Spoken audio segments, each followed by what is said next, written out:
Ah, yes. String Quartet Number 4, Third Movement, by Matthew Scott Phillips. These musicians really make it come alive.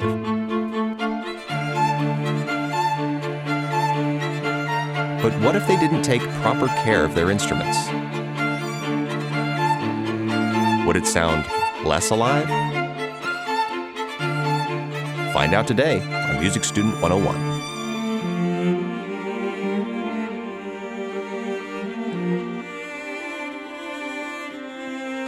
Jeremy. Matt, what's up, man? Not a lot. Still hanging in there. How are you? Doing pretty good, Good. We are plugging through. This is the first episode of November. It is. Hope everybody is having a happy Halloween and... Being scared appropriately. Right? Last episode, Matt, you had kind of a hard... you didn't have a hard time, but we gave you kind of a big... No, you can say I had a hard time. Okay. We gave you a pretty big charge, man. We had to do some harmonic progressions that involved you doing some 5 of 5 chords and 5 of 2 chords. Kind of on the fly. On the fly. I mean, if we were really super prepared, I guess I would have come in with some chord progressions written out that I would have practiced and things, but we're just not that responsible. And I think our listeners actually like to hear you cuss under your breath a little bit when you're trying to find out which chords to play. We'll need the parental advisory sticker on our podcast. Because we've done good in avoiding that so far, you know? Well, this is going to be a little bit easier for you, Matt, because I took the liberty to doing all the research. Yay. And I'm just going to sit here and prattle off these things and let you insert your witty humor and commentary whenever you see fit. That I can do. That sounds good. This has been a heavy teaching week for me anyway. So. Oh yeah. Yeah. Well, this is just kind of the middle of the semester, midterms happening, lots of stuff to grade, lots of stuff to get through. You know how it goes. Mm-hmm. Well, cool, man. Today's episode is back a lot. Like I said, I've been listening to our old episodes. Oh, good. Going through the whole log. And one of the first things we said that we were going to talk about at some point during this podcast would be how to take care of your instrument. I remember saying that. We did say that, didn't we? So now we are here to own up, keep our word. And finally start talking about instrument care. And I was actually kind of pleasantly surprised, Matt, because this turns out this is going to be 2, 3, maybe even 4-part episode. Yeah, wow. I started to sit there and divide it into, okay, what are we going to talk to? Well, maybe we'll do strings, we'll do brass, we'll do, metals, we'll do percussion, and eventually we'll get to the voice, right? Yeah, but all of those things have different care techniques. And it's true, and there is some overlap between them. Sure, yeah. But today we're going to focus on strings. Okay, sounds good. And that's going to be specifically, and let me know if I'm leaving anything out here, Matt. Okay, I'll do my best. We're going to talk about piano. Yep. Technically a percussion instrument. But it is a lot of gray area there, so. It's true. While the sound of a piano is the result of a hammer striking a string, that is percussion, but because it is a wooden box with a metal frame with metal strings, a lot of these things are going to apply to this instrument, so we're going to cover it now. Moving on, a harp. Mm-hmm. The acoustic guitars and the mandolin family instruments. Right, are one of our favorites. The electric guitar. The electric guitar. The banjo. The banjo, yes. And then finally, all of the strings you might find in an orchestra, which, to my knowledge, are just the 4. The violin, viola, cello, and bass that are the backbone of the string section of the orchestra, yeah. Different sound registers, but very similar instruments in some way. Yeah. Most of the main pieces and parts are all there on all these instruments. Mm-hmm. And they have a lot of the same considerations. Yes, they do. So that'll be a good one to talk about. But first, let's have our social moment. Social moment. We have actually a very cool thing to talk about here. We are nearing, and by the time this episode comes out, we will have achieved our 100,000th download. Woohoo! 100,000 downloads. 2 years running. Here we are on episode 56, 57. Yeah, which is that's bigger than I ever thought it would be. But considering the whole world of musicians and people with tech access. Yeah, and the amount of people out there that are just interested in this stuff, which has blown me away. Mm-hmm. It really has blown me away. We're pleasantly blown away. Pleasantly blown away, absolutely.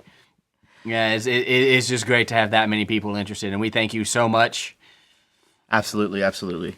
What else was I going to say? Oh, a lot of you out there listening are probably music students, and you're taking music classes, whether in high school or college or whatever. Mm-hmm. And maybe you just want to kind of keep all this information to yourself so you can get the highest grade in your class. But it's not a competition. It's not a competition. And remember, as we've learned, a candle loses nothing by sharing its flame. Exactly. So music students out there, tell your buddies about it. Yeah, tell anybody that you think would like to learn a little bit more about music. A lot of our listeners too, are people who are just music enthusiasts. Yes. Who just play music and like to learn about music because it enriches their life, and we love that. Absolutely. And and share the joy. Share the joy. And share our podcast. And share the podcast. Music Student 101, baby. Let them know. Yes. Well, so I'm pretty stoked about that, and yes. And in that vein, remember that when you review us, it does boost our presence. The more reviews we get, the closer to the top of the large list of podcasts we go. Yeah. And speaking of reviews, we have someone, Vern Stevens, who's actually one of our Patreon patrons we've talked about before. But this is a little bit of an older review, new to you, older to us, I suppose. And long story short, he was basically saying, this podcast has been the source of aha moments on the road to understanding music theory. Let's talk about aha moments, Matt. Yeah. Well, first of all, that's wonderful. I'm so grateful that we can be helpful to Vern and to others. Aha moments. It seems like to me, in my experience, having gone through, the process of learning music theory and watching others go through the process of learning music theory, it seems like we all have these moments, where something just, you struggle with it, and then it finally clicks. Mm-hmm. And for some people it clicks pretty early, and for some people it clicks later. Mm-hmm. And that is zero indication of how well it clicks, no matter when it clicks for you, Yeah. Like once it clicks, it clicks. And you could be making a sandwich. You could be making a sandwich. You could be in the middle of the the orchestra. You could be in the middle of the show. Yeah, I still remember not really understanding what a major scale was. Uh-huh. And this was a while back, of course. Yeah. But I still remember back being a 99% play-by-ear musician and just not really super understanding. Like, I understood that it was 7 notes, mm-hmm. and I understood you could play those 7 notes in sequence. Let me practice my scales or whatever, and not really understanding how was that supposed to help me? What was that supposed to do? How does this help me learn more Metallica songs? It didn't seem like it did, right? Yeah, right. And I still remember that moment when I got, everything, these 7 notes is what makes the melodies you're playing and the chords you're playing, and it's what makes you be in this key, and it orients you in this way. And I still remember that moment. I was like, oh, right, okay. So this is more than just, you can play it in a sequence of 7 notes, but it's more than just a technique. This is sort of a concept. Right. These 7 notes are the notes that create all of this other stuff. All of this other stuff that I would later learn is called diatonic harmony is made out of these 7 notes. And that was a huge aha moment for me. Maybe you just gave someone an aha moment. I hope so. This aha moment brought to you by Music Student 101. Yeah, and we can talk about that later, I think, too, in some other podcasts. But yeah. This coming episode is full of aha moments. Oh, good. In terms of how to take care of your instrument. Yeah, let's hope so. Yeah, for me it was, anyways. But yeah, and you get most people are going to get more than one of those. Mm-hmm. Over the course of learning music theory, and they're always great. Yep. Absolutely. Yeah, and once you get that, what's great to me is once you get it, you get it, and once you get that fundamental understanding, it's like you step into a whole different world after that moment. Mm-hmm.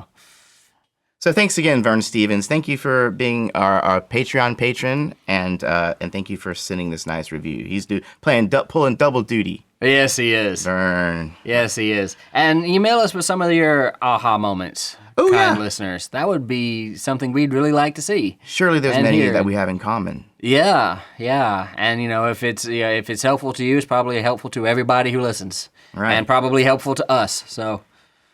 And speaking of helpful to us, let's talk about our new Patreon patron here. All right, yay. A gentleman named Ernst Tunnison.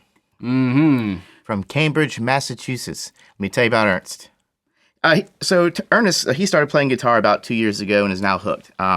He says he always liked music, but playing has opened the second dimension, right? And theory has opened the third dimension. Yeah. What's it going to take to open the fourth dimension, Matt? Practice. And keep on listening to Music Student 101. So he discovered this a little bit late in life, but hopefully enough, with enough time to catch up, says he. Catch up for what, though? It's not a race. Yeah, it's not. You're all right. You're already there. You're already running. Yeah. I read a music theory textbook and got some guitar lessons that introduced me to some theory, hence my pentatonic search. So he found us by searching the pentatonic scale on Spotify. Oh, nice. And then we have an episode called Pentatonic Scales. We do, and it was a really good one. Yes, it was. Yeah. He says his current teacher, he has a question for us, actually. Ernst has a question. He says, my current teacher is not focused on the pentatonic scale, and instead we are focusing, this is guitar, by the way, we are focusing on playing notes and chord shapes across the neck. So I guess using the full 7-note scale and following the chord patterns involved, right? How do you navigate the large forest of different scales and chords on your journey? So I think this is a great question, and I'm not even sure if I know the answer to it. Matt, do you want to try and take a crack? There's a theory of coming of age or learning to or becoming a master of something in which when you first step into learning a skill and you're a novice, you're beset with rules. This is the way to do it. This is not the way to do it. This is how you do that. And that's one stage. And then as you progress, you progress into a stage where you start to cast off those rules. Yeah, yes. Because those rules have done what they needed to do to shape your thinking, and now you can sort of, let the rules go. Yeah, once you get to this point. Yeah, and that's a philosophy of mastering a craft that I find relevant. And theory is not a set of rules. We should say that. But theory is a type of analysis. It's a type of observation. Yes. Right. Making sense of what otherwise. Yeah. Yeah. But how do you navigate the large forest of different scales and chords? Well, start with one. Yeah. Pick one. When you're looking at any given piece, or if you're looking at a piece to write yourself, pick a G minor pentatonic scale and say, okay, these 5 notes are the basis for what I'm doing. That doesn't mean they're the only things that I'm doing, but they are the basis. If you're trying to solo in a jazz piece that's in G major, the G pentatonic scale is going to be a subset of that scale, and it's going to be something to fall back on because it's a good go-to. Right? Yes, because Ernst's previous teacher was focusing more on the pentatonic scale. His new teacher is not focusing so much on that more. Yeah. So when one might ask why would they focus so much on that, it's exactly what you're saying. It's a subset of the major scale. So if I'm playing the pentatonic scale and I'm soloing in that, I have less chance of screwing up. Yeah. Than if I'm trying to rely on all 7 notes. You got 5 notes, right? Absolutely, yeah. And the pentatonic scale sort of, within that subset, is contained some of the most important ones for defining the scale, right? So you'll have the tonic, and you'll have the third, and you'll have the fifth, and you'll have the 7th, right? Or the 6th, I guess. Depending on major or minors. Yeah, right. So you'll have some of the major notes to define it. So yeah, like you say, it's a lot more noticeable as a subset of, and it's harder to screw up. And yeah, so that's probably why, possibly at least, why his original teacher was focusing on that is something that you need under your fingers. But especially for a 2-year guitar student. Yeah, that's some of the basic things they start to cover. I think is the pentatonic scale. Yeah. But I guess my advice would be, before you try to tackle all of them and get overwhelmed, try to understand one. Try to understand a scale as not just a scale, but as the chords that form the sort of skeletal structure, the notes rather that form the sort of skeletal structure of what's going on in your music. Mm-hmm. And that when you bring in notes from outside that scale, you are adding to that skeletal structure in interesting ways, right? And as you move around in those notes, you are sort of adding to that skeletal structure in interesting ways. And then it becomes less, I have to know all of these scales, and more, I just know how music works. Yeah. Yeah. And a lot of times when I was trying to do guitar solo work, when I first started off, a lot of it was hit or miss, Yeah. And I would finally play until something sounded cool. But now that I know the scales and modes better, I have a better idea of how to get there quicker. Yeah, absolutely. Yeah. And always, when you hear something that you like, when you hear something that sort of moves you or it strikes you, it goes, wow, that sounds really cool. Take 5 minutes or so to try to understand what's going on. Is that cool because it was a D Dorian scale? Is that cool because it went to the flat 6? Or try to take a couple of minutes to understand why you thought it was cool, because then you're going down this journey to put together your own musical style.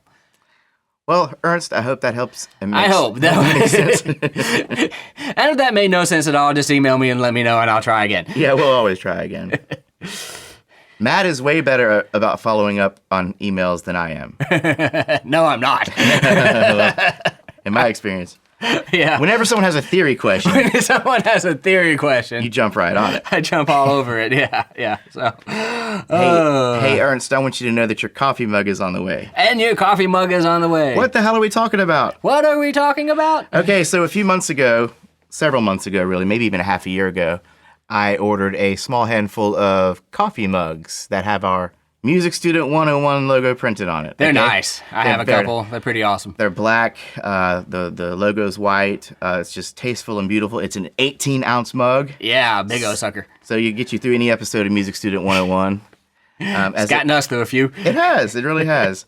Now, here's the thing. So Patreon, this service that people use to give us monthly donations, they'll pay $1 a month, $2, $3, $4, $5, whatever. Some up to $20. I mean, it's whatever you want to pay, whatever you think this is worth. And we have like a tier system. So if you got people who are paying $1 a month get certain things. I was going to make the $5 thing the coffee mug thing, the tier, but I think I'm going to lower that down to $3, and I'll tell you why. Because mine is getting a little dinged up in the dishwasher. Uh-oh. So with a $3 donation to Patreon, you too can be the recipient of this fine coffee mug, and I hope that it lasts long enough for you to at least enjoy it. Mine's been fine. So Matt, yours has been fine? Mine has been fine. There's 3 people who are going to have these mugs now. Matt Chung, one of our first Patreon patrons. Yes.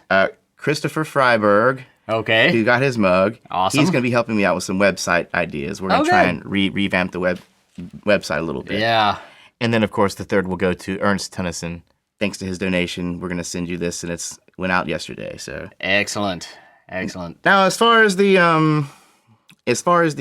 finish goes, if you don't have a problem with this, keep on washing it in your dishwasher. If not, maybe what is that, nail polish? The thing when women put on nail polish to harden. Yeah, you could nails? try that. Yeah, or you could just hand wash the thing. Or just hand wash it, or use shellac. Yeah. We're going to talk about shellac a little bit later on in this episode. We've got solutions for everything over here, I tell you. But go check out patreon.com, and you too can watch some cool videos that we put up there that normal viewers can't see. They have to be part of the special Patreon club. Yeah, so this is some pretty cool extra stuff that only the patrons get to see.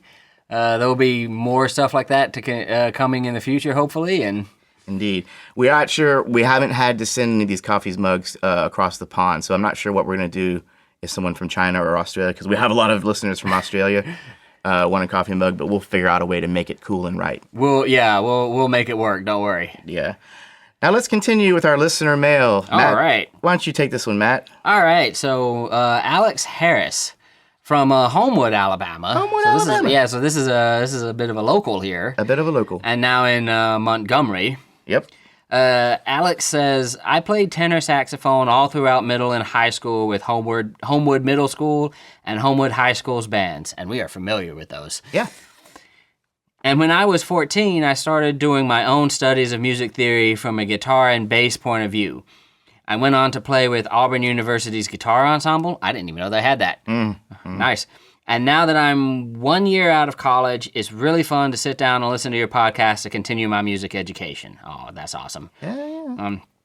Right now, I'm listening to your episodes on modes, and it's been a really good way to add on to the knowledge that I've picked up over the years.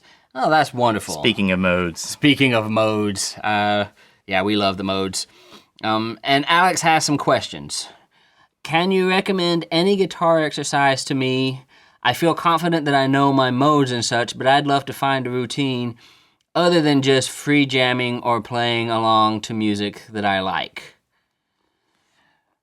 Let me think. Let me preface this by saying neither Matt nor I are accomplished guitarists. So we know our way around the fretboard pretty well, right? Yeah. You think about. I'm gonna grab my guitar while you're thinking about that. Okay. I'm back. Have you thought of anything? Yeah. Well,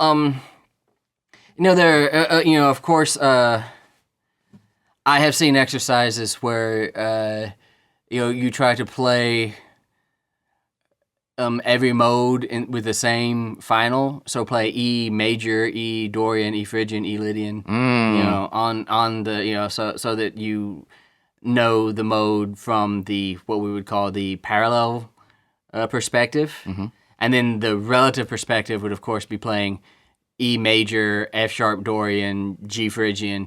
So that it's the same notes but starting in different places.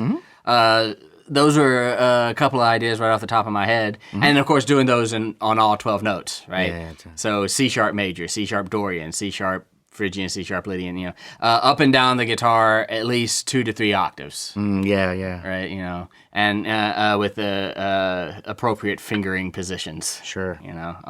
And that'll cement those in your head pretty well, and also help you work with your ability to change modes at will, and to play polymodally and switch to whatever mode you need at whatever time. I'm going to take that and expound on it a little bit. Awesome. While you're doing these scales, say I got the C major scale. Now that's just right up the scale. Yeah. But instead, maybe I'll do this. And so forth. Right, so you're going, so neighbor note motion. You're going, up 3, starting from 2, up to 5, starting from 3, Yep. up to 6. Yep. And you're kind of just getting used to going back up and back down. Right, in different ways. back up, back down, yeah. So that's one thing that's helped me with my soloing technique as far as getting around on the scales. While you're trying to get around these scales, try to do different little combinations, rhythmic combinations. Yeah, and you could do that for all of the modes, too. For all the modes, indeed. Another cool thing I found to be very helpful is inversions, chord inversions. Of course. So we got this the classic G chord that everyone knows when they see it. He plays guitar. Maybe not as in tune as it could be, but there's a G. Here's a G. And then that's just the same notes further up the neck, and then here's another G even further up the neck. So yeah, chord inversions, finding different voicings and different ways to put a chord together.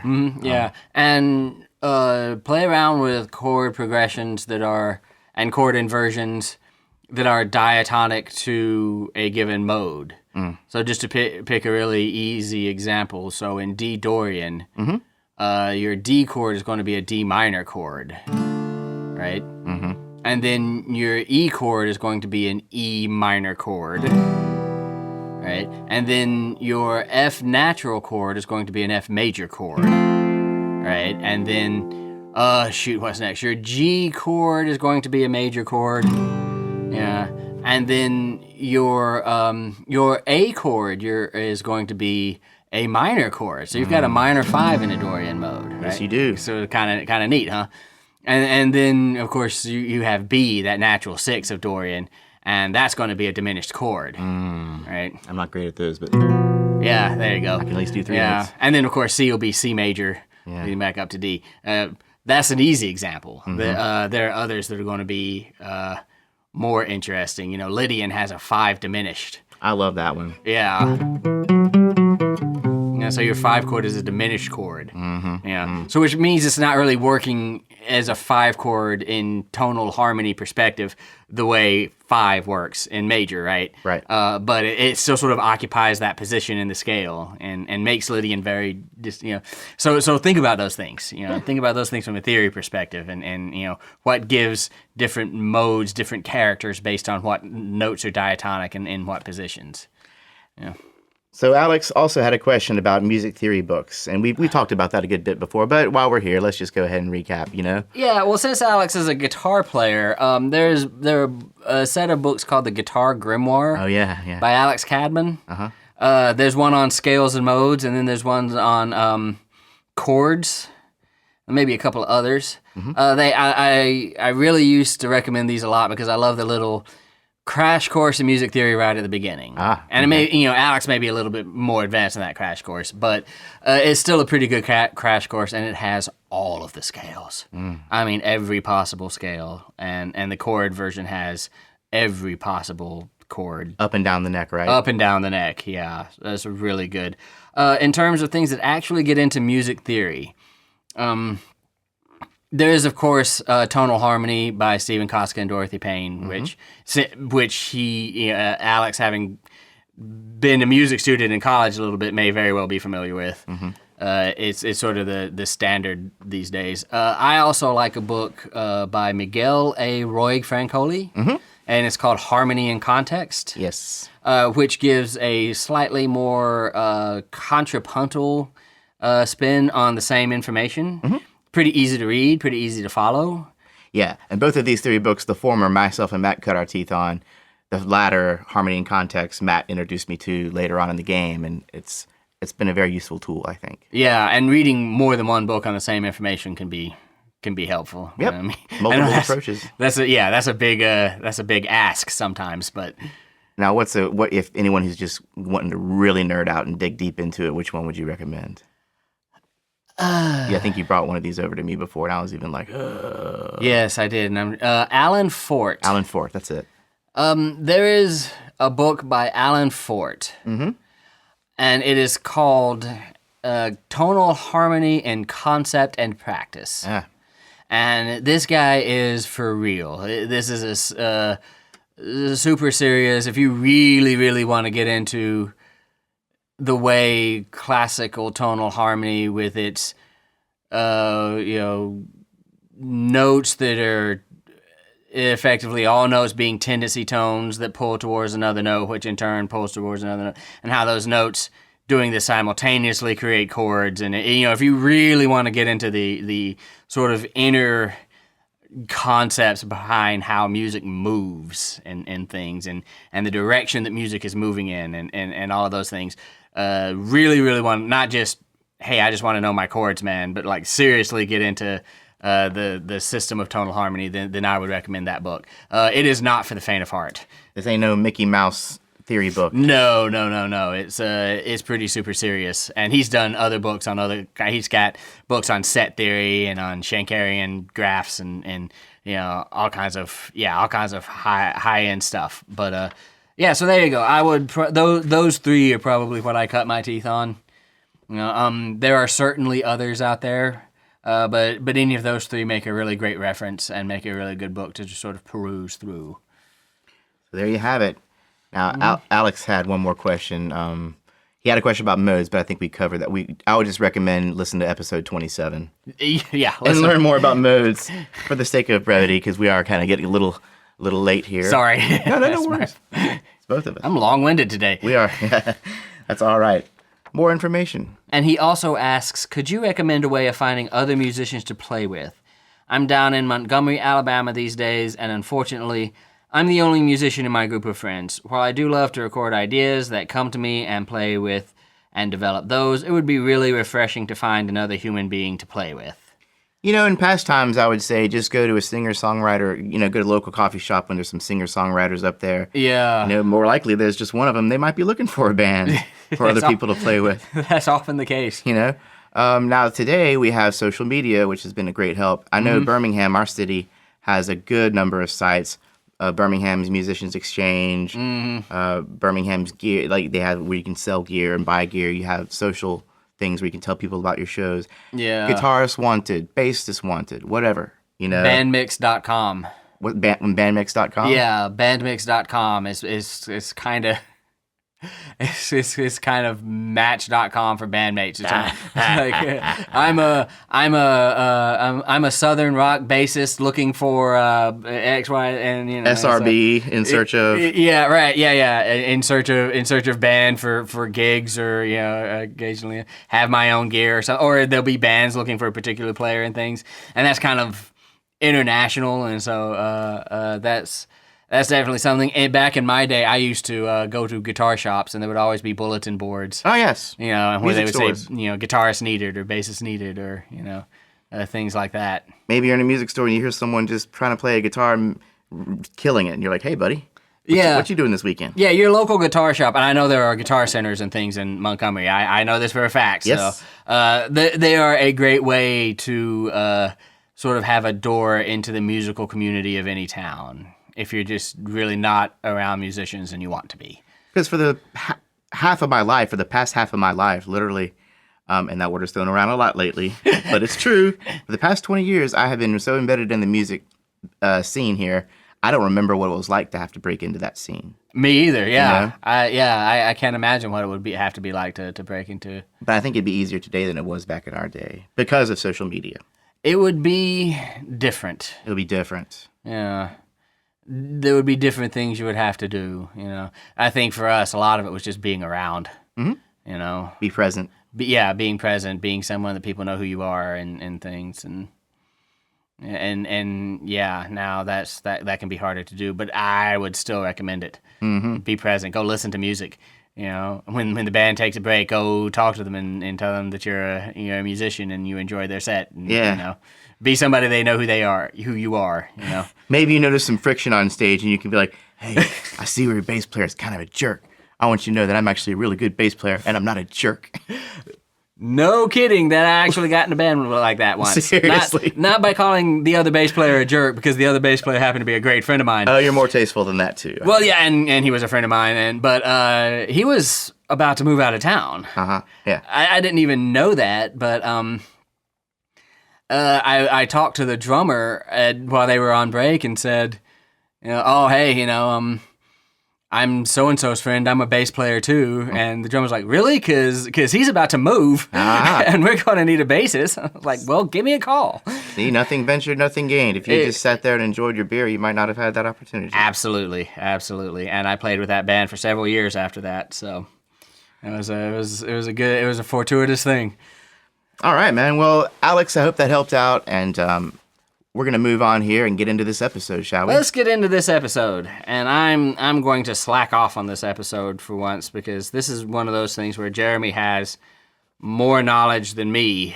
Well, not until a couple of days ago when I feverishly looked up all these things. It does happen, there are definitely areas in which Jeremy is the expert. It happens. Okay, so dig this, man.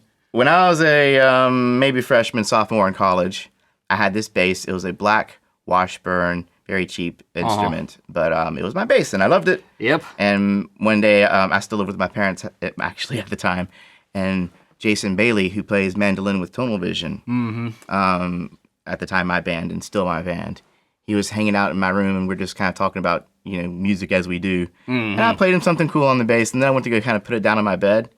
And I kind of did that thing where you put it on the ground and kind of lean it and maybe drop it a little bit to where it just kind of slumps over on the bed. And he looked at me like I had just slapped my child in front of everybody at the Walmart. He was like, "Dude, I can't believe you would treat your instrument like that."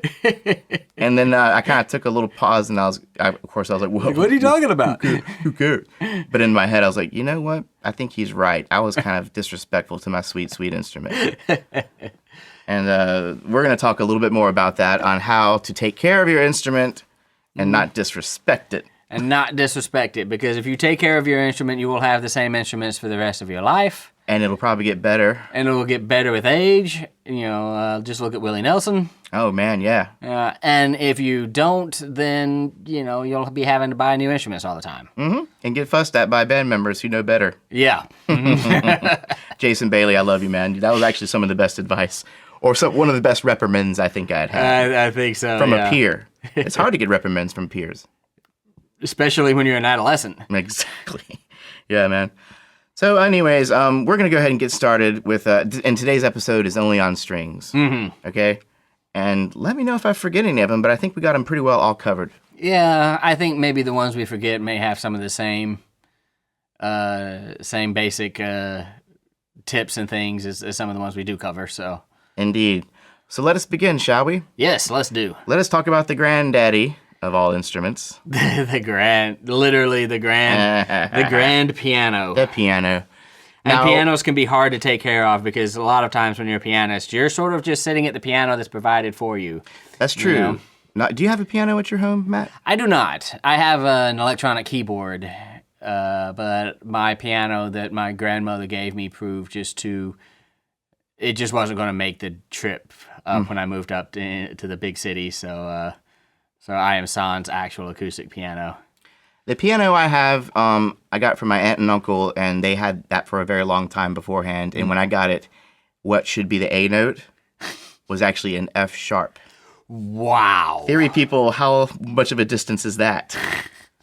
Okay, a minor third. Yeah. It was a minor third off. Okay. I didn't want to say that. So we had to get this this tuner in here and do like over a couple of weeks, try to pull it up, with different multiple sessions, pull up to A, and still it's just not. It's kind of a. Yeah, at some point it's just never going to hold a tune again. Mm-hmm. It's never going to hold intonation again. Yeah. And it's possible that the owners didn't take very good care of that piano. Sorry, Aunt Donna. Sorry, Uncle Richard. But anyway, so let's talk about some things you can do. Okay, so it's recommended that tuning obviously is a big part of having a piano. Mm-hmm. You can sit there with a tuner, clip it onto your guitar, and be done in about a minute. Unfortunately, with the piano, there's a lot more going on there. Yeah. But they recommend that you tune it at least twice a year. So, now this isn't cheap, I'll also say. I remember it cost me about $100 or so per tuning, $120 or so per tuning. So know what you're getting into. Yeah. Now, when the schedule is neglected, it can cause kinks in the string. So where the string wraps around the post, if you don't tune it often enough, it'll kind of get into a little groove. It'll forge a little groove into the string. Yeah, because remember, just like on your guitar, these strings are creating tension, right? You know, these strings are pulling on that little node. So 160 pounds of pressure to be specific. That's a lot. Yeah. I'm sorry, you were saying. No. That's good. Yeah, 160 pounds of pressure. So yeah, it's going to groove into these things, right? Yeah. And if for whatever reason that little kink ends up within the speaking length of the string, in other words, if it is a part of the string, stretched string, then that's going to cause what is known as a false beat. Oh wow, yeah, and that's where you get that Western saloon style. Once all the strings and all the keys have that, and you get that twangy sound. And if you don't know what I'm talking about, why don't you play, Matt, if you will, an A note on that piano? An A note. Now, actually, do an octave lower, if you will. Okay. Now, what you heard was a solid, steady tone. Because this is a digital piano. Because it's a digital piano, and it was sampled in a perfect atmosphere. With a freshly tuned piano, probably a very nice one. Now, I have here my bouzouki, or my octave mandolin. There's one, this has two strings and courses, so this is a good example. I got this A note, and then this other A note. You hear like a little wah, wah, Yeah. wah. I'm going to make this even more obvious. Yeah, I hear that how it's getting kind of twangy. Yeah, there you go. Now that's just straight up out of tune. You hear that wavering? Yeah. That wavering is known as beating. It's beating. Yeah. So, yeah. and now a piano can achieve false beats with just one string. Because that little imperfection is causing these little, it's not a perfect resonating tone. Yeah. And usually especially with the upper strings, when you press the key, the hammer is hitting, 3 strings that are all tuned to that note. Right. So, and one or two of them can get out of tune and there's not anything you can do from a player perspective. It's not like a violin where you can try to compensate or something. So. Yeah, exactly. Now, so over time, because of all this pressure that the string is on, they can also drop in pitch just by sitting idle or even just by being there, you know? Yeah, right. So still twice a year, you got to get that worked on and try and stay pretty steady about it. Yeah, right? yeah. Now, in terms of the environment, this is all from, go back and listen to episode 17 with Matt Slocum. Because he talks about it a lot. We get into pretty well into detail about the piano itself, much more than we can on this episode.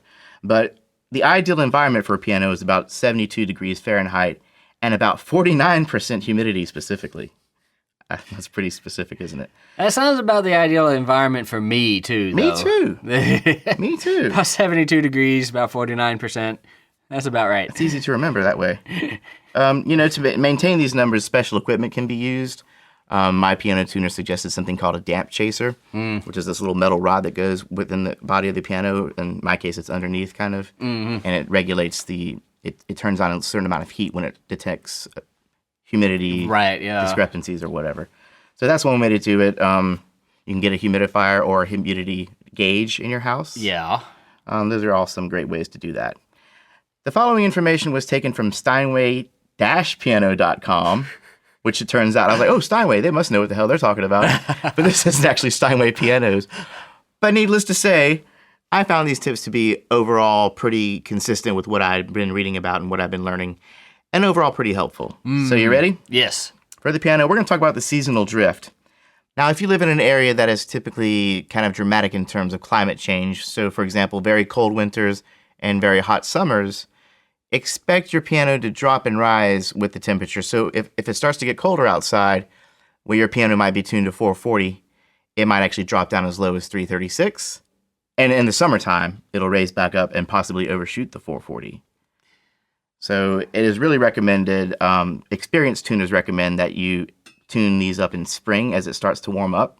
And then in the fall as it starts to cool down when you start to turn on your heater in your house. Right. So those are the ideal times to tune your piano. Now, a tuner has like a cloth as far as cleaning the strings. And you could probably get these yourself, but it's like a little flat piece of metal that you put a cloth on and kind of wipe it underneath the strings. Right. Now, another cool thing you can do to get the dust off your strings is a medium-sized paintbrush. I never thought about this. No. We'd actually get that little paintbrush in there and clean off all the dust nice and easy, huh? Now, air filter, when I dust, I just observe dust flying up into the air and then probably coming back down. So anytime I get into a big dusting phase, I get my air filter in my room and turn it on with the hopes that it'll swallow up all the dust that I'm putting up into the air. Yeah. So there's a thought for you guys. So next, let's talk about the felt. Yes. Where all do we have felt on the piano, Matt? Well, there's felt on the thing that stops the strings from vibrating when you release the key and the sustain pedal. So the it's felt like a little kinda damper. kind of stops that. There's felt on the ends of the hammers. Yeah. So it's not just a hard plastic thing banging your strings. Those are the two main places, I think. And then underneath the keys, right? And and then underneath the keys too. Yeah. So it's recommended that you actually clean the felt every 5 years or replace them. Oh wow. That sounds like a daunting thing, but you can also hire a professional. Another expensive thing you can do, I'm sure. Upright keys can be removed and cleaned with relative ease, but grands, it's a bit more of a process. You got to take out the mechanism. I've seen that happen, and process is an understatement. Yeah, really? I would love to see that. In a fast motion video, in a time-lapse video. When you were an hour out of a concert performance of one of your compositions, and you walked into the recital hall, and the piano mechanic had all this that was not... I was not super interested in what he was doing in that particular time as much as I probably should have been. I was more interested in how quickly can you put this back together. But that was just me. Well, regarding the felts, now this is something I didn't even know was a thing. Apparently moths can get into your piano oh gosh, and eat your felt. I didn't know that was a thing either. Well, we all know that moths like to go into people's closets and tear holes in their clothes or eat little holes in their clothes. Yeah. But it's actually not that's what's going on. That's actually not what's going on. Moths will lay eggs on your clothes because the larvae like to eat the keratin protein, which is found in skin and hair, and of course, wool. Right, yeah. So they're sitting there eating these fabrics, these larvae, and God knows what else the moths had to do on your clothes to make these little larvae happen, But obviously we can't have that. Call an exterminator if you can. Mothballs smell horrible. Yes. So another option, people recommend cedar. Mm. So if you can get these little cedar balls, and I don't know, that might make a rattling sound in your piano. Yeah. You could figure something out. Yeah, keep the lid closed. Keep the lid so. closed. I just picture this little moth crawling into the piano and be like, yeah. So there's a thing that I didn't even know. That's one aha moment for me. What? I think my felts are probably completely worn down by moths at this point. And then that leaves the keyboard. Mm-hmm. Traditionally, ebony for the black keys, ivory for the white. I think on a wider scale, they're more hard plastics now. A lot, yeah. But either way, it's really recommended that you just use a damp cloth and avoid alcohol, as it dries everything in its wake. Yeah. Anything you want to add to that? That whole alcohol thing. It's kind of good advice for wooden instruments in general. You know, wooden string instruments in general. You know, because it does dry out a lot of the moisture, and I don't really like using alcohol-based cleaners on any instrument really. I mean, The conventional wisdom is alcohol is good with oils. So if you see a smudge, you know it's probably some oil. So if you get alcohol and clean it off, that'll take care of it nice and quick. But it also might take a few other things with it. Yeah, like the varnish. Yeah. Shellac. I think some people use shellac, the French finish, as they call it, which is actually secretions from a beetle dissolved in alcohol. So if anything dissolved in alcohol, you add alcohol to it, it's going to, maybe infiltrate or weaken the solution, mess with the integrity. What else to say about keyboards? Oh, at the risk of sounding redundant, maybe just don't play with dirty hands. Maybe just don't play with dirty hands, yeah, because the oils and general grease and things from your fingers will get in there and sort of start messing up the wood after a while, and will seep into the wood and alter the sound. So if you're out there changing your oil, maybe just wash your hands before you come back in. Maybe play all musical instruments with clean hands is probably good advice. One thing I like to do is I got this, hand sanitizer. Before I play my guitar, I use hand sanitizer on my hands. Yeah. So sometimes it has aloe in it. I'm not sure if that's great for it. But the hand sanitizer helps to kind of get the oil off of my hands. Right, yeah. Okay, let us move on, shall we? Oh, let's talk about another multi-stringed instrument. All right. The harp. The harp. Surely there's some people out there who listen who own a harp or two. Possibly, yeah. Not a lot of people I know own harps. No, I have definitely met some harpists before. But there's not a lot to say about it that we haven't kind of covered in the piano. And I got this information from Dusty Strings. It's a harp and dulcimer maker. Okay. Company online I found. Similar to the piano, we observe wood cleaning and dusting protocols. Same kind of... So no alcohol. No alcohol. There's some parts that you might have more luck with a canned air, a little blast from canned air. Yeah, just sort of blow the dust off. To get that dust off. Let's see here. Oh, yeah. Feather duster. Mm-hmm. Medium-sized brush, little paintbrush. Yeah. All those great things. A lot of people probably don't do this, but you don't want to leave your harp in a hot car. I think at one point we said, in general, just don't leave your instrument anywhere. Don't ever leave your instrument in a hot car. Or anywhere you wouldn't leave a 2-year-old. Right, yeah. I can't imagine leaving a harp in a hot car. Well, what happens if you do this, it doesn't take long for a car to get over 120 degrees Fahrenheit. Not long at all, no. Especially not here in Alabama. No. Now, when it gets to that point, the glue starts to melt. The glue starts to soften a little bit. So you got this instrument with a lot of tension holding it together. The glue starts to soften. It's going to make things wonky. Some joints will loosen up, and it'll be less structurally sound. Yeah. And then you take it out of your car, and it hardens back up in a less perfect state than it was when it started softening in your car. Now, with between 850 and 1,200 pounds of total tension exerted by these strings, that sort of heat damage can easily start a harp on its way to slowly pulling apart and eventually exploding. This was a quote from the article I read. A harp exploding. Exploding. I don't want to be there when my harp explodes. No, I don't want to be there when the harp explodes. No, definitely. So don't leave that thing in a hot car. Please don't. A lot of the same humidity things. Between 40 and 50% humidity is recommended. And of course, we're going to talk more about humidity when we talk about violins and cellos.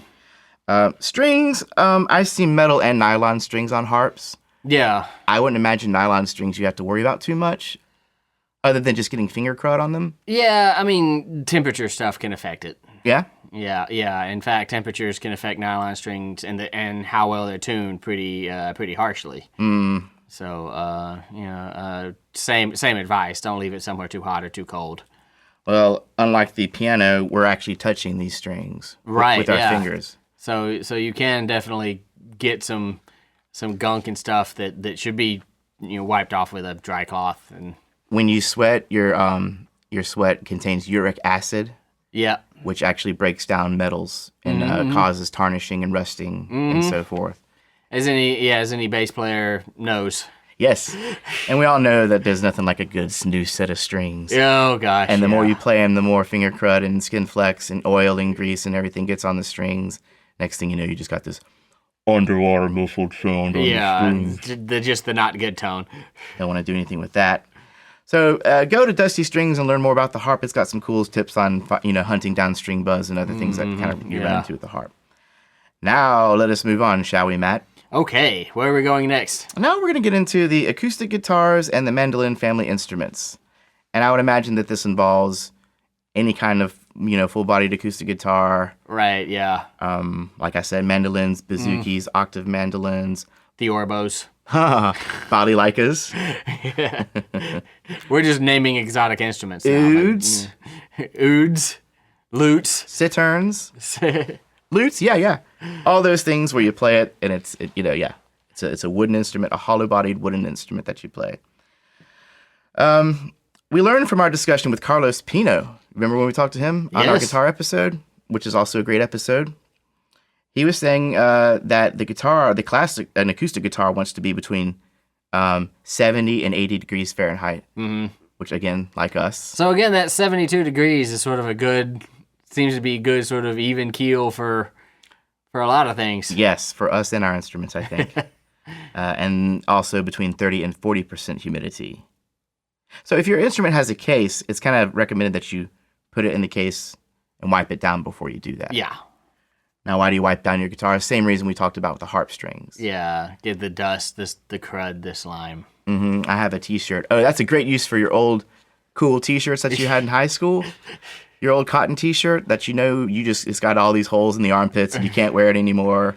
It can become a guitar rag. It can become a guitar rag. You'll save yourself like $11 buying a guitar rag from a guitar store that's got a brand name on it or something. And a cotton cloth or a rag that's been in the washing machine quite a few hundred times is not going to have as much lint falling off of it and depositing onto your instrument. Right, yeah. But let's talk about some of these cloths they talk about. This I got from Frank Ford of acousticguitar.com. A great thing is an old, like I said, 100% cotton t-shirt. There's some people that talk about microfiber cloths, and there's some people that say it's great and some people that say it's not so great. Huh. Why would it be great? It's just better at picking up grit. Okay. I get that, yeah. Why would it be not so great? Because it holds on to the grit. So if you have a microcloth and you pick up sawdust or whatever in your cloth, it might stay there.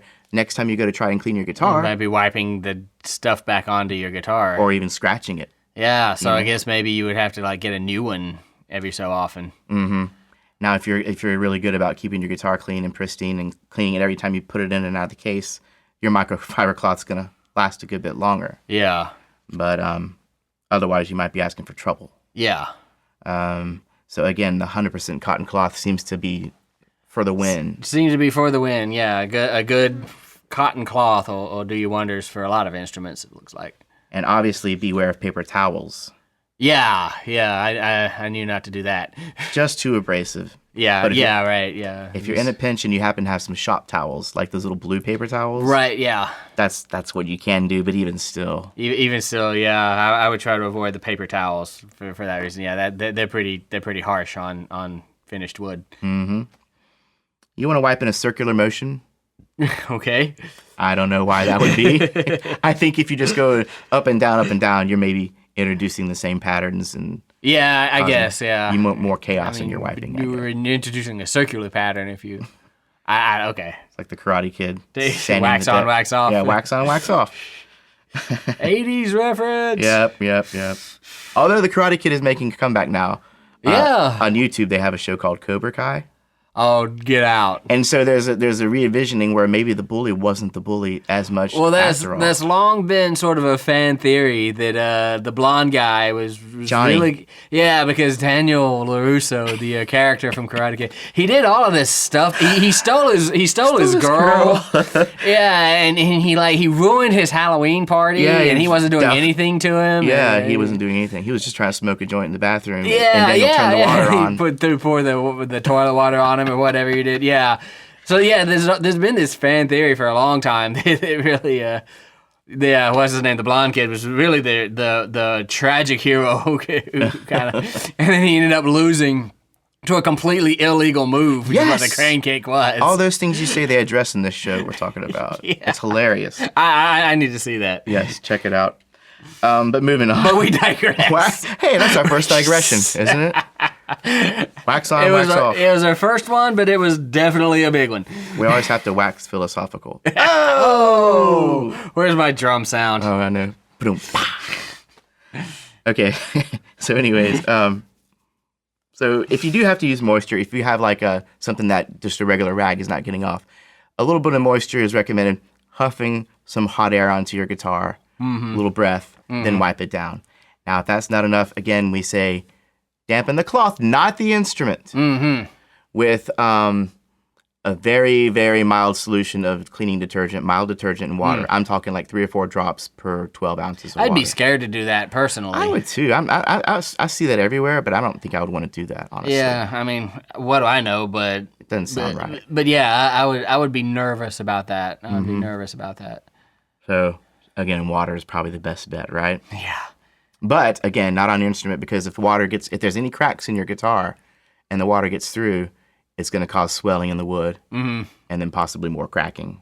But yeah, and that can, over time, can sort of make your instrument not sound as good as it did.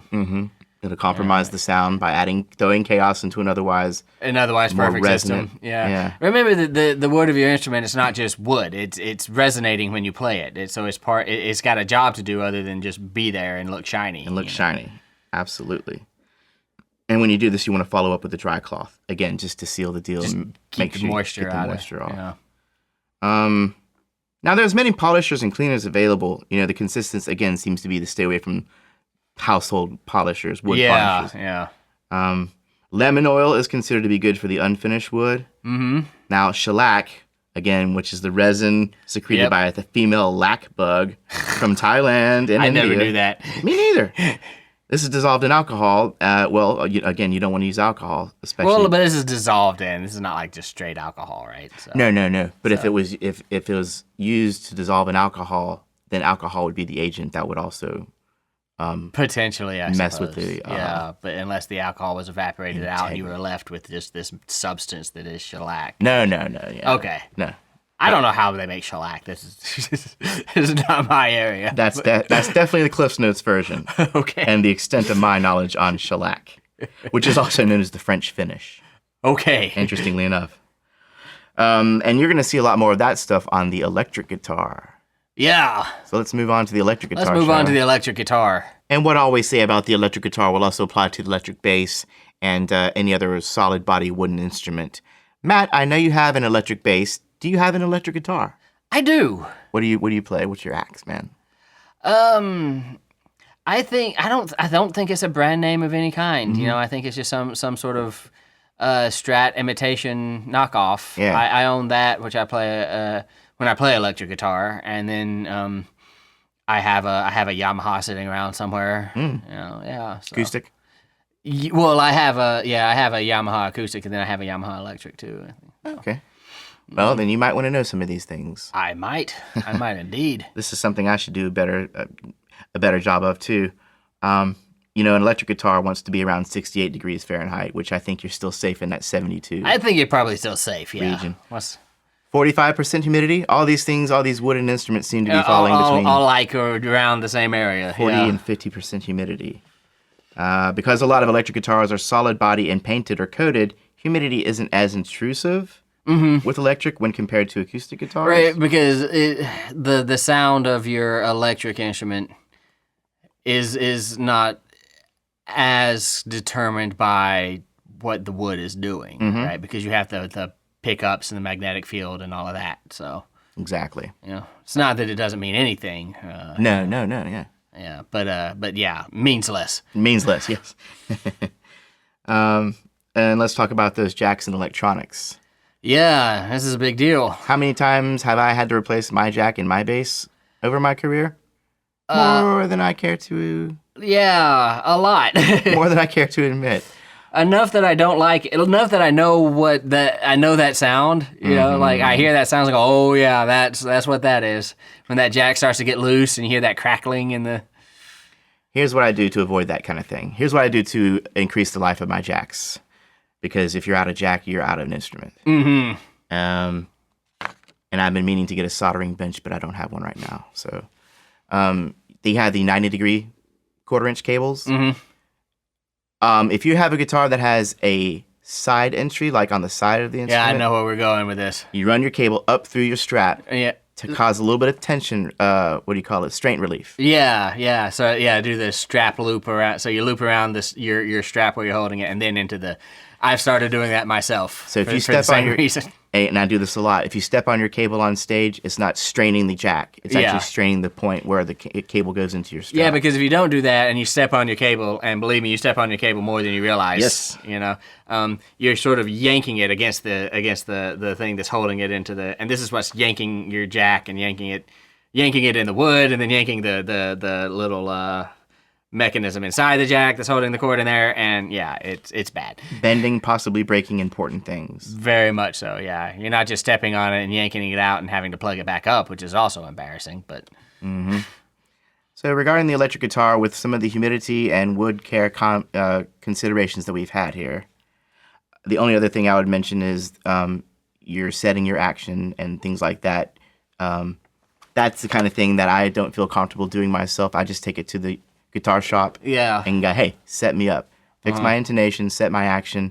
When you're fixing the intonation, you're sliding the bridge back and forth to find the perfect spot where notes all ring true to their frequencies when you touch them on the fretboard.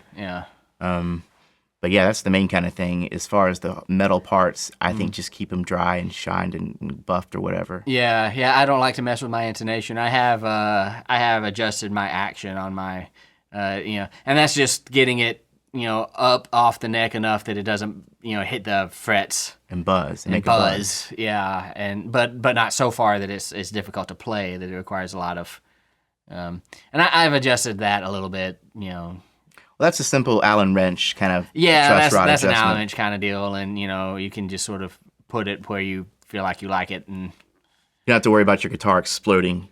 No. Yeah, as soon as I say that, I'll go home and my guitar will explode. Oh man, but yeah, that's the main thing. You want to try and do this once or twice a year. Yeah. Especially if you play it often. Yeah, and change your strings. Change your strings, and you won't have to change your strings as often as if you wipe the strings down after you play. Absolutely. Keep that cloth on hand. Very good.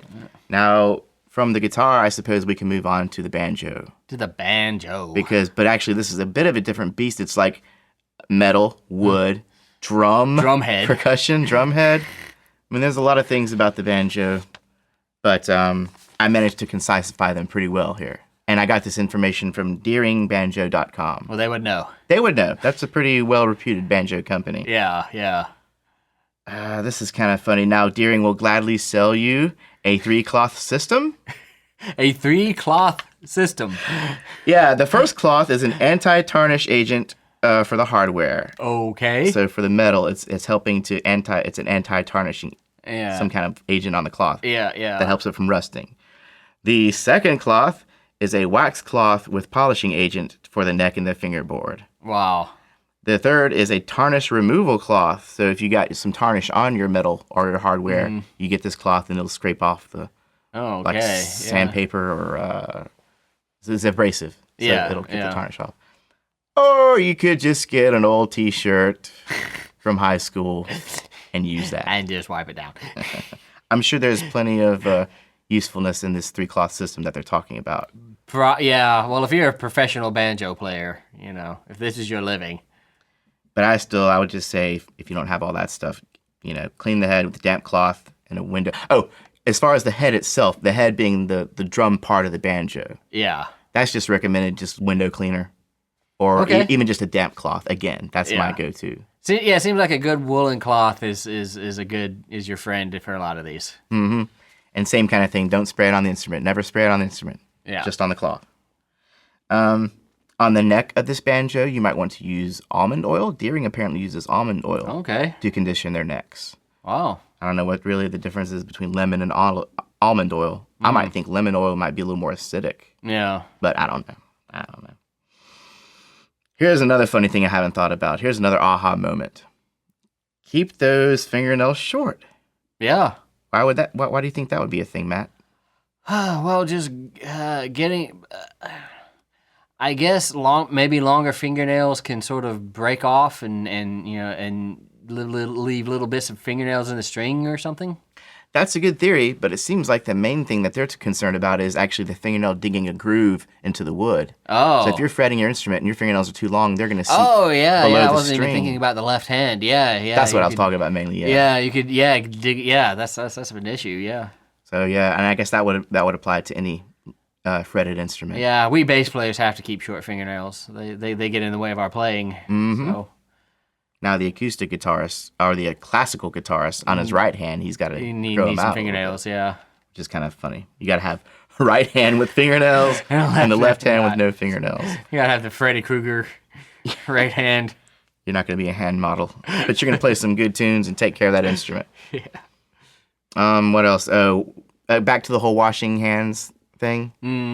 Continue to do that. Hand lotions, aftershave, perfumes, colognes, all these things are horrible for the finish and the integrity of your instrument. That would be true for the guitar, too. Mm-hmm. Yeah. Absolutely.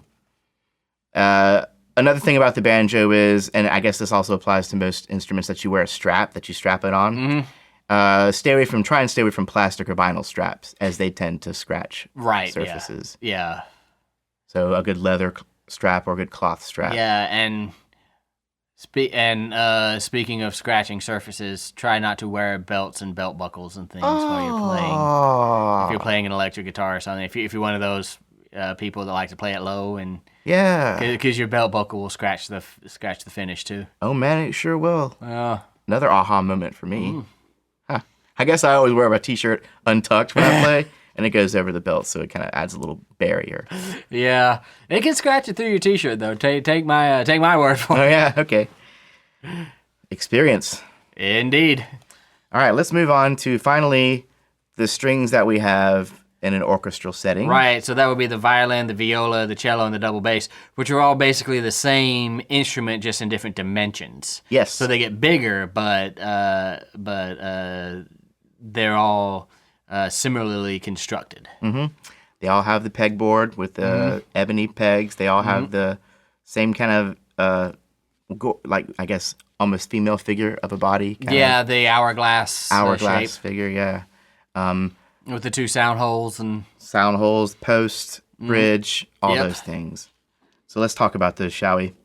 I took cello lessons from a gentleman named Craig Holtgren. Oh, yeah. Who played with the Alabama Symphony Orchestra. I saw him just recently. Oh, well, he was at the time and still a very well and high demand cellist. Oh, yeah. To where I don't say that I'm his student. Because I taught you a few lessons, but don't you go out there playing that cello talking about being my student. But I got some great advice. I was like, hey, I already know theory. I already know how to read music a little bit. I want to know technique. I want to know more about this instrument. Yeah. And that's really what it was. Oh, nice. Know? And some of the things I learned from him, let's talk about these tuning pegs. Because the biggest problem I had with my cello was the tuning pegs slipping out. Like, I would have to shove it in there. Yeah, because they don't have the gear mechanism like on a guitar, right? It's just a wooden peg stuck in a hole. Exactly. Often made of ebony, rosewood, or boxwood in some cases. They're held in by tension and friction alone. Yeah. So the problem I was having was a lack of friction. Yeah, so I had that problem with a violin of mine once, yeah. When you take a peg and do this one string at a time, please. For the love of God. loosen it, take out the peg. Uh-huh. When you look at the peg, you'll see two little shiny grooves in it, kind of. Yeah. Uh-huh. That's where the peg is making connection with the peg box. Yeah. This is the area that you want to get this stuff, peg compound or peg dope is what it was called, how it was explained to me. Dope. Yeah, I think I heard that term before. And it's like almost a gritty paste kind of thing. Yeah, and it goes into those little grooves and sort of rejuvenates your peg's ability to fill up the entire sound hole and to keep that tension. Exactly. Not the sound hole, just the peg hole. The peg hole, yeah. And the peg box. Yeah. And so, yeah, exactly. It helps to kind of hold it tight in there. So that was kind of a big problem for me, and that's one thing that helped out with that. Now, the bow itself, it's tricky. The bow can cost as much as the instrument sometimes, for one thing. No kidding. I have my bow here. Yep. It is recommended that you tighten it only till it just feels tense. Once it starts to feel tenser than thumb tight, you're running the risk of pulling hairs out of the Exactly. Okay, so your bow, if you tighten it too much, this part at the end is just gonna pop. The hair is gonna pop out of it. Yeah. Up at the very top part, not the part where you hold it, but the other part. The point, as it were. The point, yes. So I have this little block of rosin, and it's kind of like a pine sap extract type, amber type resin that is used to add friction to your bow. And it involves a certain motion, so check it out. This is the sound of me playing, bowing eighth notes on my cello. Or maybe even 16th notes. You hear that back and forth motion? Yeah. Dun, dun, dun, dun, dun. Well, you want to do that with the rosin. So I'm starting at the bottom, the part closest to my hand. Yep. You can hear it. And we're just doing little short back and forth with the bow and gradually working towards the point, working from the frog to the point. And then after you do that, you do one slide, one Yeah. back the way you came from the point to the frog where your other hand is, as if you're just playing straight across the string. Yeah. Then you go back the way you came, again from the top to the bottom. Yeah, from the point. From the point. Little short things and gradually work your way down to the frog. And then go back the way you came. And then back the way you came. Yeah. And by now you can actually hear me play the rosin. The bow is so well coated. Check it out. You're not going to like this, but check it out.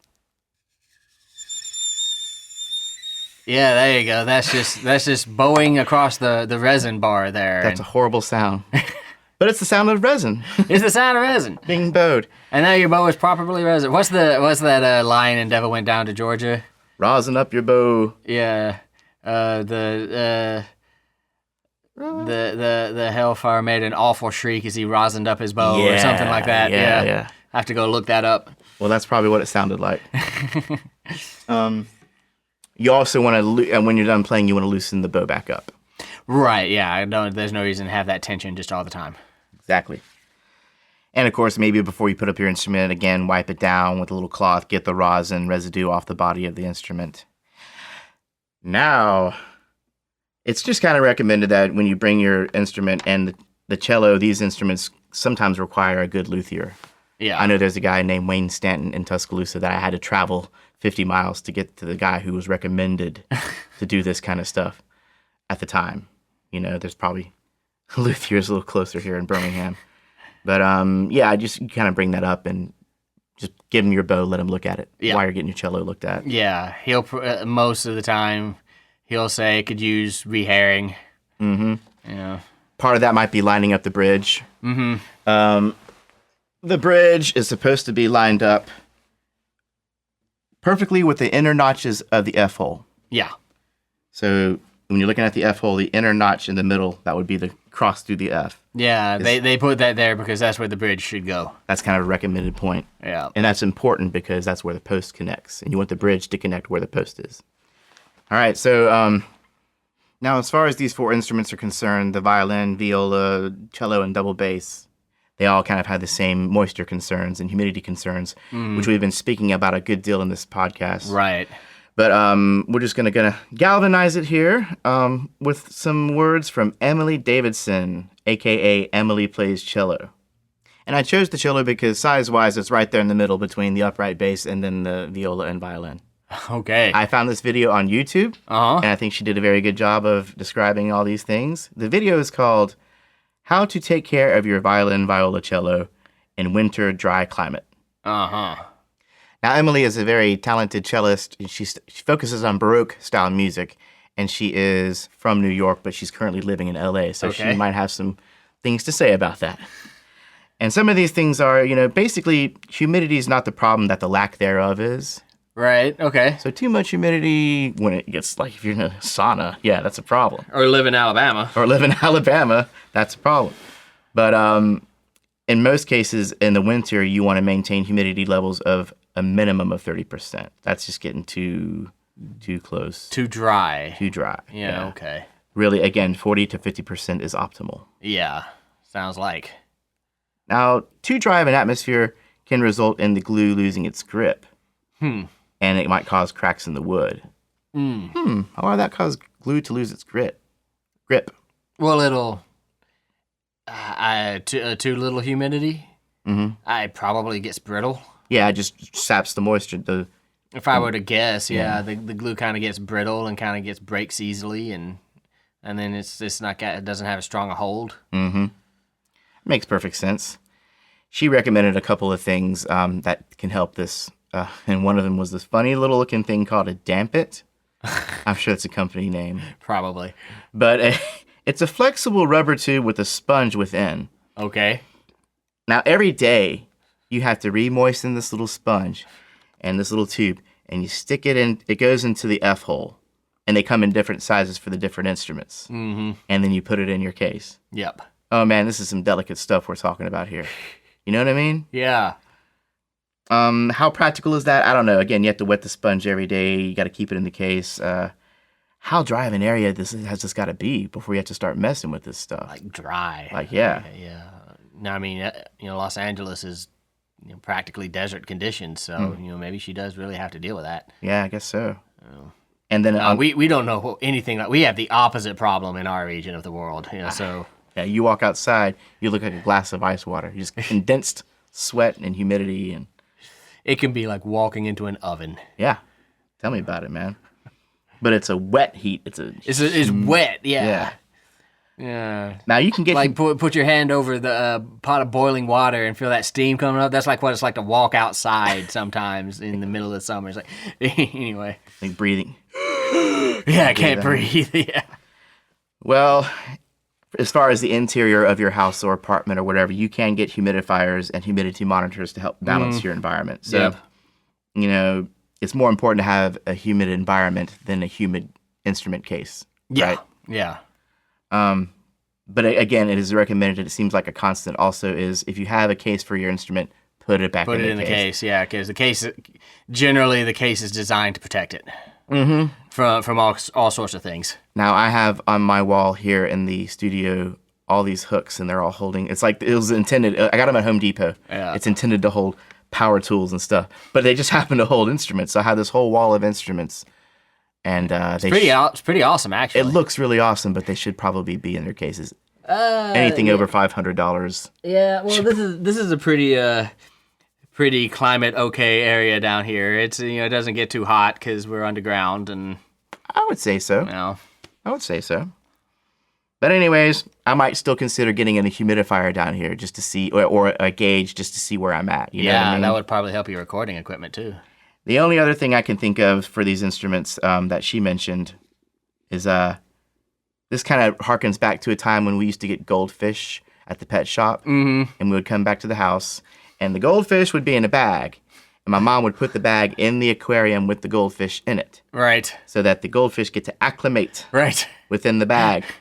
And I'm, Days, this is so boring. When can we cut the fish free and let them swim in the tank? Mom, let's eat lunch. Let's chill for about an hour. And then we'll do it. So finally, you cut the bag and the goldfish gets to... So this is all about extreme temperature fluctuations. Right, yeah, because if you just drop the fish in the water, it's going to shock him dead, right? Yeah. You don't want to do that to your fish. You don't want to do that to your 2-year-old. You don't want to do that to your cello, violin, viola, or double bass. Again, if you have your instrument in your car, you took a road trip, it's cold, whatever, bring it into your house, let it sit in the case for about an hour. Yeah. Let it acclimate within the case, within your environment. And then open it up and take it out. Open it up. Yeah. No shocks, no surprises. Yeah. It's good advice. I would say so, man. So thanks again, Emily Davidson. Check her out again. She's on YouTube. Her music is great. Her tips are great. That's Emily Davidson. Emily plays cello. So this is the part where we would normally do the recap, right? Right, yeah. Well, that was a lot of information to recap. But I think we can glean a couple of nuggets from this. A couple of general sort of best practices. And it seems like a lot of them revolve around humidity. And temperature.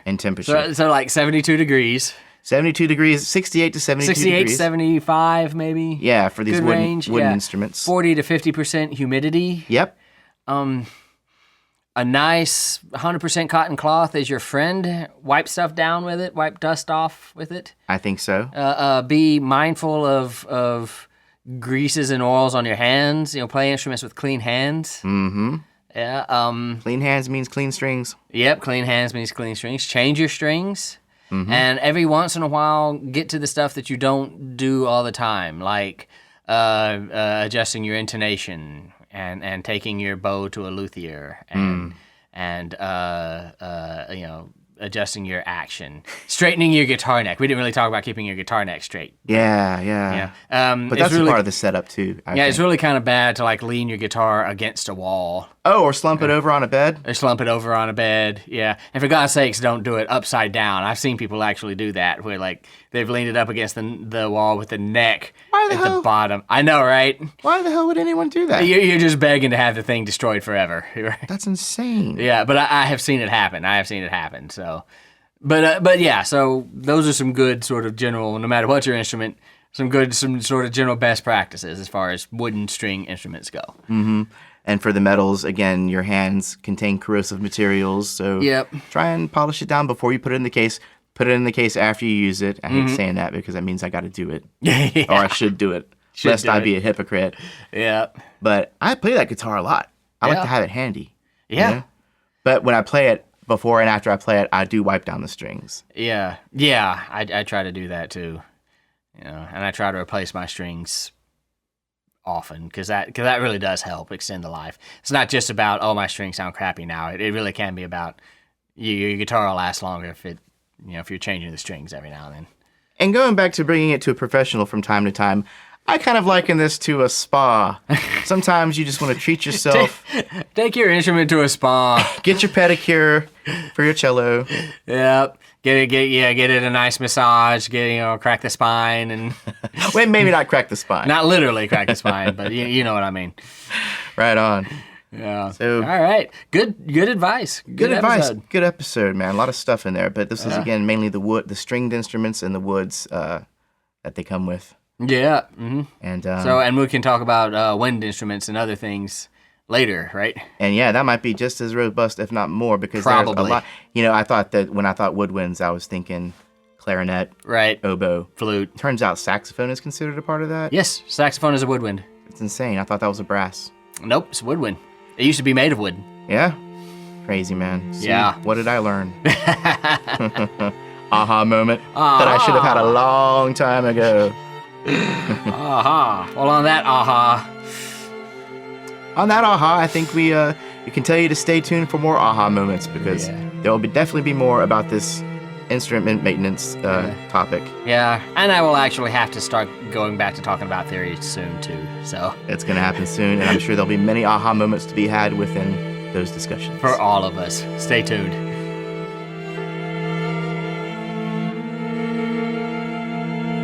Thanks for listening. We thank you. Your instrument thanks you.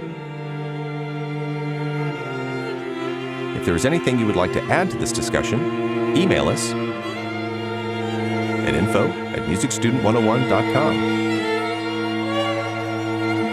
If you would like to offer us financial support through a monthly donation, look us up at patreon.com/musicstudent101.